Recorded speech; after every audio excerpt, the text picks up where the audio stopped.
Hi friends, இன்னைக்கு சூப்பரான kitchen tips தான் பார்க்க போகிறோம். எதை பற்றிய டிப்ஸ்னா, நம்ம வீட்டிலேயே ஆனியன் புரோட்டாலாம் நம்ம பண்ணும்போது ஆனியன் மசாலா நம்ம சேர்ப்போம் பாருங்கள். சேர்க்கும்போது ஒரு ஸ்பூன் ரவை போட்டு மிக்ஸ் பண்ணணுங்க. ரவை போட்டு மிக்ஸ் பண்ணேன்னா அந்த ஆனியனில் இருக்க தண்ணி அப்புறம் எடுத்துருங்க. உதிரி உதிரியாக கிடைக்கும் நமக்கு. இதில் தேவையான பொருள் வந்து ஒரு அரை ஸ்பூன் கரம் மசாலா போட்டுக்கோங்க.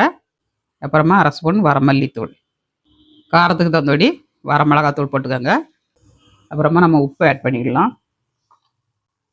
ஆனியன் தகுந்தபடி உப்பு போட்டுக்கோங்க. நம்ம சப்பாத்தி மாவுக்கு வந்து உப்பு போட்டுட்டோம், அதனால் வெங்காயத்துக்கு மட்டும் போட்டுக்கோங்க. ஒரு அரை ஸ்பூன் இஞ்சி பூண்டு பேஸ்ட்டுங்க. அப்புறமா மல்லித்தழை ஒரு கைப்பிடி அளவு போட்டுக்கோங்க. இது எல்லாத்தையும் போட்டு நல்லா மிக்ஸ் பண்ணிடணுங்க. வெங்காயத்தில் வந்து உப்பு போட்டோன்னா தண்ணி விட்டு வருங்க. அதை பேலன்ஸ் பண்ணதுக்கு நம்ம என்ன செய்யணும்னா ஒரு ஸ்பூன் ரவை போட்டுக்கணுங்க.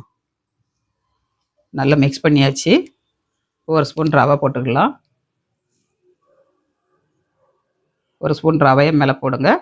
இந்த தண்ணி அப்புறம் உறிஞ்சிரும், உங்களுக்கு நல்லா உதிரி உதிரியாக இருக்கும். ரெடி ஆயிடுச்சு. அருமையான சுவையில் ஆனியன் பரோட்டா ரெடி.